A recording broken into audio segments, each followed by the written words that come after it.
And welcome back. We are in section 2.2 and we're going to cover different bases today. First we have to talk about base 10 and what it means. That's what we use.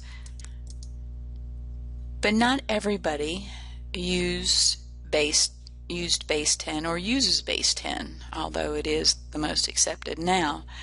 But we need to look at other bases and understand why we chose base 10. It's the one we're familiar with, so we're going to find it easy, but other bases were very similar, and how that operates. Now you use a computer, and a computer uses a base 2 system, so we do use base 2 all the time. It's always hidden and we don't really know that it's there.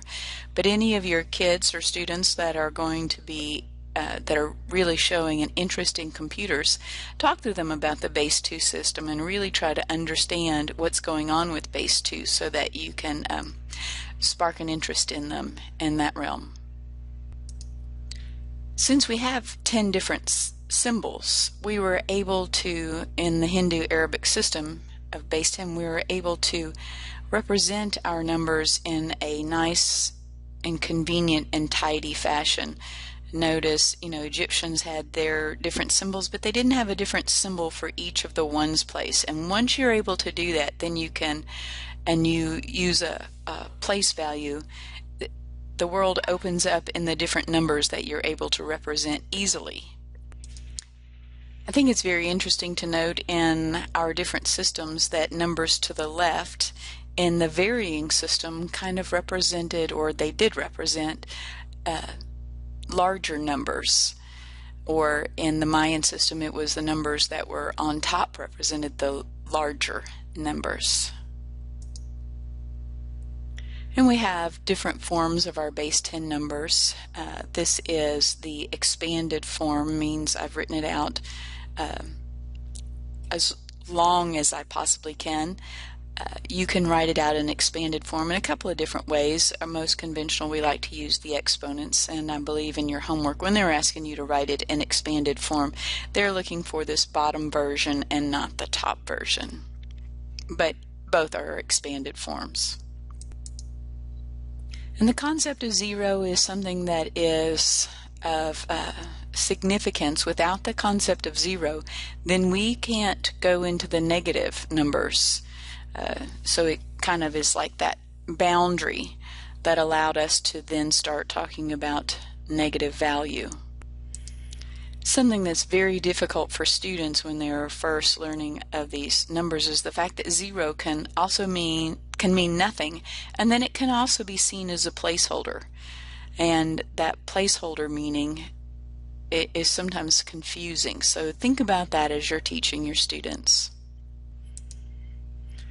So we're off to discuss other bases. I imagine that we use our base 10 counting system because of the fact that we have 10 fingers, but there are some countries where they developed a system of counting that was base 5, and there's another group of peoples that when they developed their counting system, they actually used a base 2 counting system. Those are interesting things to note whenever you are talking with your students.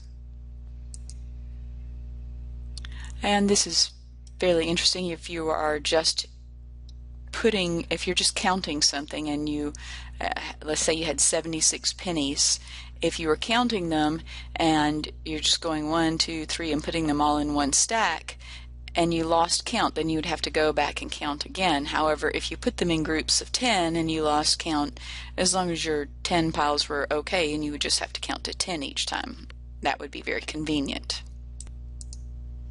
And if I'm going to talk about counting things in different bases, you might say I could talk about 1 dozen eggs or 2 dozen eggs or 3 dozen eggs, and that is a base 12 or a case. I could talk about, and people do talk about things in other bases without really realizing that that's exactly what they're doing.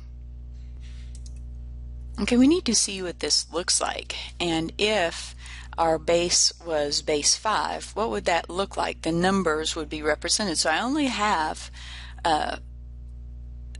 for base 5, I only have these 4 different symbols that I can use to represent a number. So there are my numbers, 0, 1, 2, 3, 4, and it looks the same from base 5 to base 10, but once we get to 5, we can't use this symbol for 5 because that is only in the base 10. Instead, what we have to do is we use place value, and base 5 would look like 0 1s and 1 5. A 6 would look like a 5 and a 1. A 7 would look like a 5 and a 2. An 8 would look like a 1, 5, and a 3. And a 9 would look like 1, 5, and okay, now we've run out of digits there, so now there would be 2 5s and no 1s, 2 5s and a 1, 2 5s and a 2, 2 5s and a 3, 2 5s and a 4. For base 10, oops, I need to write those in because I added that. Okay, so then I get to 15, and 15 would then look like 3 5s and no 1s, 3 5s and a 1, 3 5s and a 2, 3 5s and a 3, 3 5s and a 4, and you would continue on with that. So that might have been a bit confusing, so let's do this with some manipulatives or some visuals. Think of place value as this being 5 to the 0 power. This would be 5 to the first power, 5 to the second power, and 5 to the third power, just as we do with our tens, and we call these flats and cubes and squares. So if I want to represent anything between 0 and 4, I can do that here. Once I get over the number 4, I have to use a flat here, and I have to use that as my 5. So that would be, if I had 3 of these flats, oops, that would be 3 5s. So 3 5s would be 15, and let's say that I had a couple of, I have 4 of these guys here. So that would be 4 of these. And let's say that I had a couple of these squares. Whoops, didn't draw that right. So let's say I had a couple of these that were square, and this square would then be worth 25. So if I had, let's say, 2 of those sitting there that were worth my 25, that would be worth 50. So the number represented here in base 10 would be, let's see, that'd be 65, 69. What it would look like in base, and we would write a little 10 here because we are talking in different bases. Oops, let me move my screen, make it look a little better. Sorry about that. So this would be in base 10. In base 5, it would look like 2, 3, 4 in base 5, and that's how we would represent that. So in one of the next questions that they're going to ask you, they're going to ask you what comes after the number 2, 3, 4. So after the number 2, 3, 4, I would have another one in this, because, you know, I would add 1, but I can't write a 5, so this entire group becomes a flat and moves over into this column.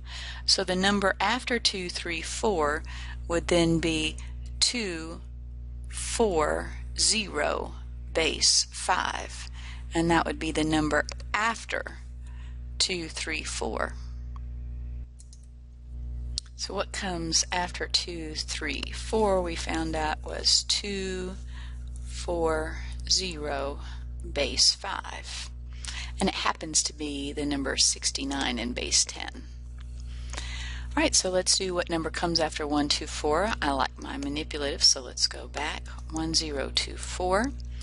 So we are going to look at 1, 0, 2, 4, base 5. See what it looks like, and then add 1. So I'd have one of these big guys here, none of these. I'd have 2 of the flats, and then I would have 4 of these little guys here. So just so I'll know what it's like in base 10, so I can convert back and forth in base 10, this equals 125. This equals 2 5s, that would be 10 and 4. So this actually equals 139 in base 10. Okay, well, if I were to add one more, that would make, I should do it in a different color.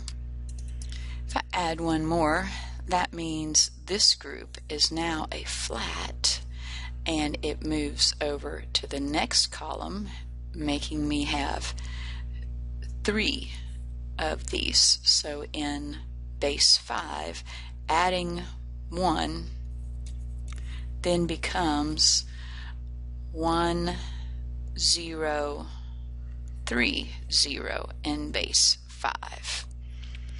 Whereas in base 10 it would look like 140. And it's all looking at the different representations. Now we should do another one. Alright, here's our question. What number comes before 210? Well, let's figure out what 210 is.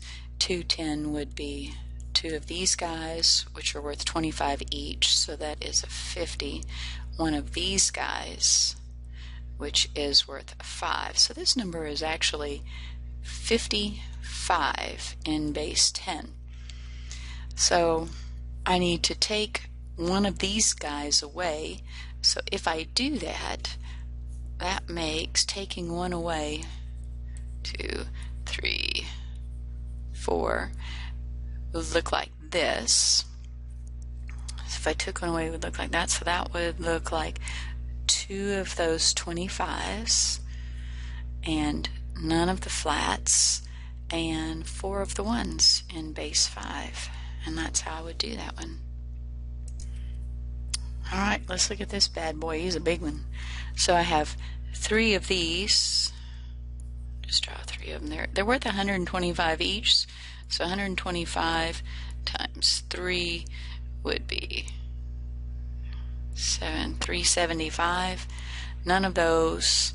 4 flats. 2, 3, 4. But they want the number that comes before that, so I'll just take one of these away and then only put 4 blocks down, and that number would be 3 of those guys, none of those, 3, 4, base 5. Let's just look at what it is in base 10 just because that's handy. We'll just do what this number is in base 10. I still have 3 of those blocks, which is 375. I have 3 of these, which is they're worth 5 each, that's 15. And I have 4 of those. I would add the 375, the 15, and the 4, and I would get that this equals 300 and what would it be? 94. Alright, this is a manipulative that I got from Utah State University. You can go to their website and check them out. It's the National Library of Virtual Manipulatives, and I'll use it quite a few times. They want me to show 122 in base 5, so I'll put 2 of the ones up, 2 of the flats, and 1 of these rectangular square ones. So let's count how many I have and what that would be in base 10. So you'll see that this is 25, 25, and 30, 35, 36, 37. So it would be 37 in base 10. And we'll come back to this particular manipulative here in a little bit. Just some notes on other bases and how you write them. We went through this, and you can read through exactly how it is that units and other bases are created, and what their rules are. It's all written in words there for you, so I won't read it to you. I imagine you can pause me and read it if you'd like to. I'm going to use this manipulative to answer each of these questions. They want to know what comes after 24 written in base 5. So that would be 2 of these and 1, 2, 3, 4 of those. If I add 1 to this, it would collect and move to the other side, so that would be a flat, and that would look like then 3, 0. Next I'm going to do the base 2. So I'll change bases down here and go to base 2. They want me to represent 1, 1, none of those, and 1 of those. If I add 1 to this collection, this flat would move over to the other side, and I would then have 2 of these in this section. And I can't have 2 of these because this is base 2 and I can only have 1 or a 0 in there, so then this collection would then move to there. Now I think I probably ought to draw this out. Alright, so what we want to do is add 1 to this guy, but when we add 1, this collection moves over here because in base 2 I can only have 1 thing in my column or nothing, because it is base 2, so it is represented by either a 0 or a 1 in a column. So once this moves over to there, I now have 2 flats in this next column. And once that happens, then this guy then moves over to here, becoming 1, and I'm good to go now. So this would then be represented by 1 here, 0 now here, and 0 now here, because once they move over, and base 2. I snipped this base 16 translator, and base 16 is also called hexadecimal. So it's used extensively in computers. So let me move this up just a hair. It's used extensively in computers along with the binary code because it's easy to represent, having to do with powers of 2. So this would be base 10. So this is my base 10 numbers. These are my base 16. And because base 16, this happens to be base 8, just so that you can look at those. And this is base 2. They have their own terminology. This is called binary code. This is called octadecimal. So for the hex, we run out of unique representations once we hit 10. So in hex, what is typically used are letters. So 8, 9 would then be powers of 16, or you'd have to look at it in place value as well. So the 9 would be in the ones place, so that would be just a plain 9. And then the 8 would be in the 16 times the power of 1, and then you would just add those to get those values to figure out what that number would be in base 10. Of course, I'm not looking for it in base 10, so we'll figure out what it would be, what they're asking for, tell what comes after. So after 8, 9 would then come, so that is in that 16 power.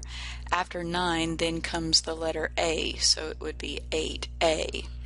After that would come 8B, then 8C, then 8D, then 8E, 8F. After you get to 8F, then we start at 9, and we would write 9091. After 7049, I would write 704A. In this next set of homework problems, you're going to talk about what comes before. So let's put in what we've got. 1, none of those, 1, 2, 3 of those. And what comes before, oops, I'm in base 2. Let me change it to base 5. 1 of those, 1, 2, 3 of those, and none of those. Okay.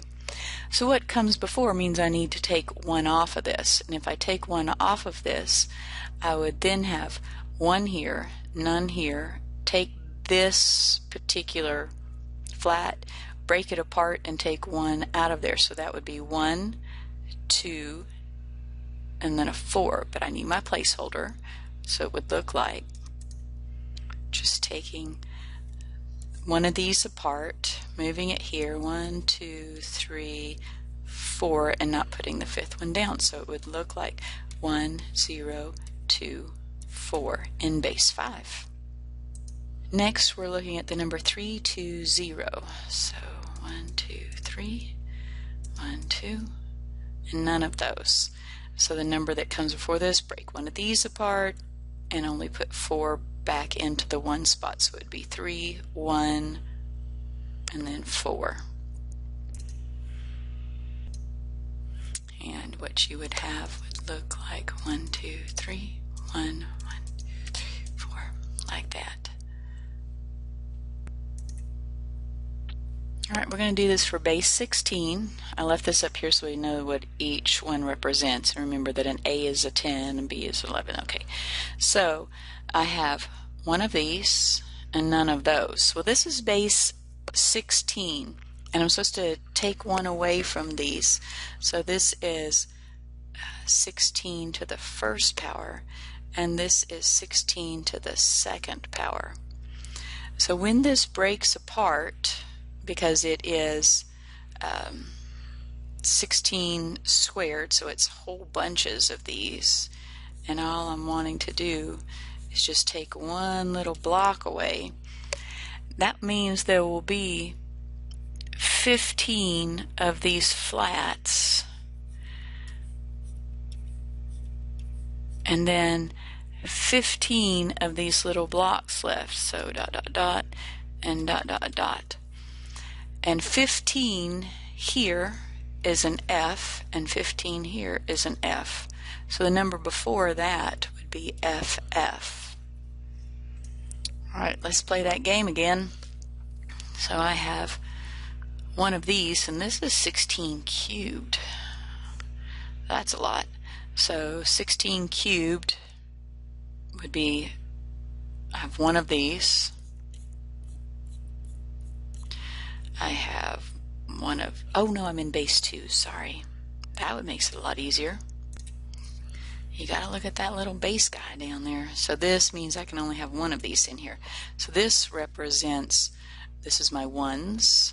This is 2 to the first, 2 to the second, and 2 to the third. So one of these represents 8, one of these represents 4, one of these represents 2, and of course this is a 1. Or you could also say that it's 2 to the 0, because that is. So we have our base 2. I've got one of these guys, one of these guys, one of these guys, and none of those. If I'm going to take one off of this, I can say, well, this is 2 of them. I'll break this guy apart into 2, put him here, and then take one away. This would be represented by 1, 1, 0, 1. Let's convert into base 10, knowing that this is your 1 spot, this is your 5 spot. So I have 4 of these 5 to the first power plus 1 in my 1's place, or 5 to the 0 power. So that would be 21. Then the next one, 44 base 6, would be 4 times 6 to the first plus 4. So that'd be 24 plus 4 would be 28. This is all base 10. Base 10. I don't think they make you put the 10. We're in base 4, so this would be 2 of powers 4 to the second because of the place that it's in.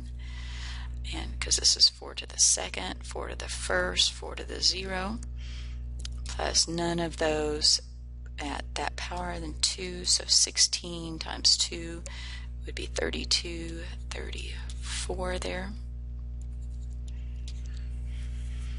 Next, base 7 would be, that would be 7 to the, be 5 of these, 7 to the second power plus none of those plus 5.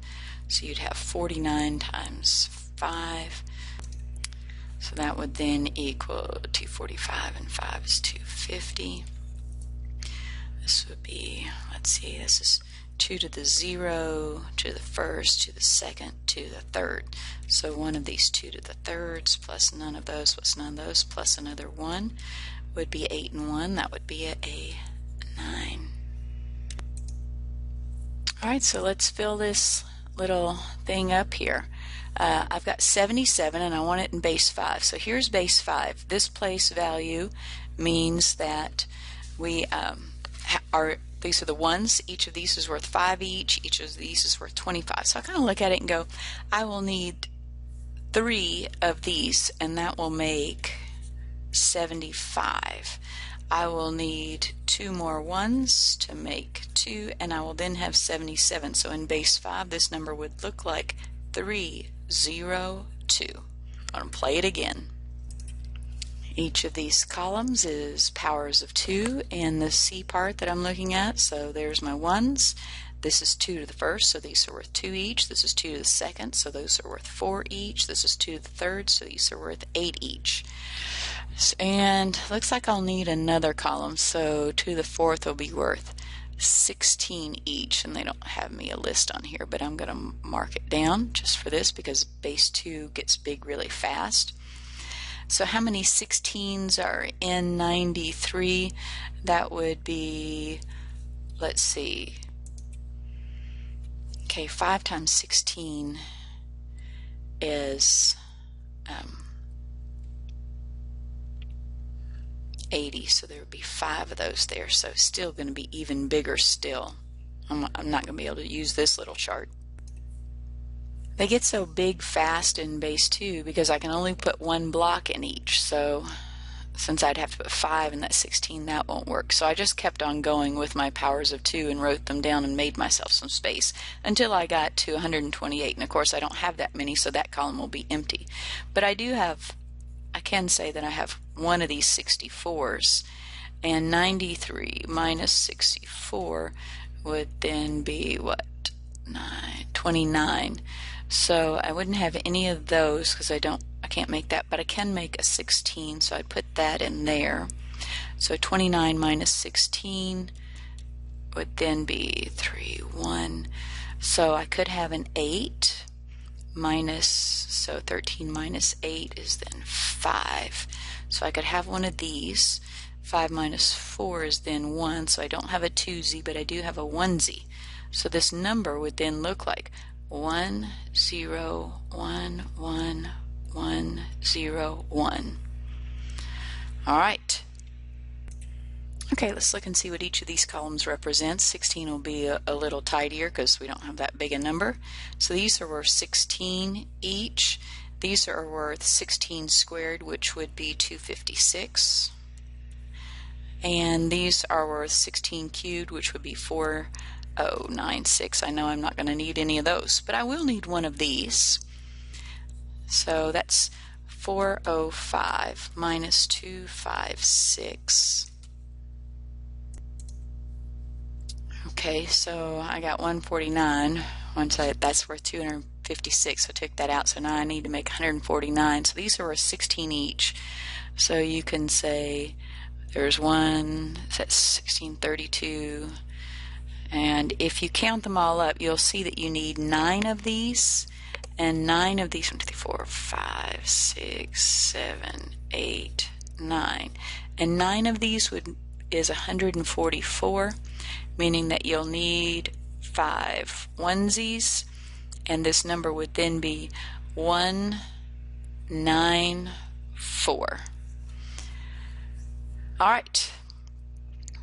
A lot of different things to remember on this, so you will want to make sure that you, when you go to take your test, have yourself some really good notes on how to convert back and forth. And I will show you my manipulative here. Alright, so when you get to the National Library of Virtual Manipulatives at Utah State University, you will see that it will allow you to some of these are games, and you have to figure out how you want to use them, but it would be a good thing for your videos as well if you're trying to show something visually like I did with the different bases, and then you have to kind of be creative in how you want to display that. But if you'll notice, I had all sorts of different things to choose from. I recommend that you go into this site. I've messed around with lots of them, not all of them of course, because there are so many different manipulatives. And there's one here on Venn diagrams. We'll just click that one so that you can see what that would look like. And it might tell you a problem, and you would say, what does A union B look like? And you would have to figure out and see if this works. And you'll see you could practice here on your Venn diagrams and your symbolism. Next problem, B intersect C, so I would click this and I would check it, and they tell me it's very good. So this is a great place to go for you if you want to check some of your Venn diagram work. Anyway, thanks for hanging in there with me, and have a great day. And if you have any problems with any of these, be sure and send me emails.